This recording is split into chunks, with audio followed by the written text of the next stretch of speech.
சற்றுமுன் வெளியான வானிலை தகவல். தமிழகத்தில் தற்போது 8 மாவட்டங்களுக்கு கனமழை அலர்ட் கொடுத்துருக்காங்க. ஸோ எந்தெந்த மாவட்டங்கள் போன்ற முழு விவரங்களையும் இந்த வீடியோவில் நம்ம இன்னைக்கு தெரிஞ்சுக்கலாம் வாங்க. வங்கக்கடலில் உருவாகியுள்ள காற்றழுத்த தாழ்வு பகுதி கரையை கடந்திருக்கும் நிலையில் தமிழகத்தில் இன்று மழைக்கு வாய்ப்பிருப்பதாக சென்னை வானிலை ஆய்வு மையம் தெரிவித்திருக்கிறது. தமிழகத்தில் ஒரு சில இடங்களிலும் புதுச்சேரியிலும் மழை பெய்த நிலையில் கன்னியாகுமரி, கோவை, தென்காசி, திருவள்ளூர், சேலம், காஞ்சிபுரம், ஈரோடு உள்ளிட்ட மாவட்டங்களில் நல்ல மழை பெய்தது. இந்த நிலையில் இன்றும் மழைக்கு வாய்ப்பு இருப்பதாக சென்னை வானிலை ஆய்வு மையம் தெரிவித்துள்ளது.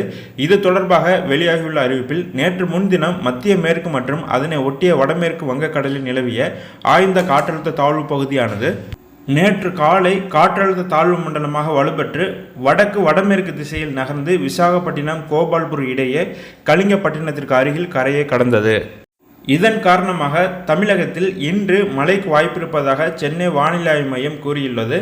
குறிப்பாக கோவை, நீலகிரி, தேனி, தென்காசி, புதுக்கோட்டை, தஞ்சாவூர், திருவாரூர், நாகப்பட்டினம் மாவட்டங்களில் மழைக்கு வாய்ப்பிருப்பதாக கணித்துள்ளது. மேலும் 2ஆம் தேதி வரை தமிழகத்தில் ஓரிரு இடங்களிலும் புதுவை மற்றும் காரைக்கால் பகுதிகளிலும் இடி மின்னலுடன் கூடிய லேசானது முதல் மிதமான மழை பெய்யக்கூடும் என்றும், மேலும் வட தமிழகத்தில் வலுவான தரைக்காற்று 30 முதல் 40 கிலோமீட்டர் வேகத்தில் வீசக்கூடும் என்றும் தெரிவிக்கப்பட்டுள்ளது.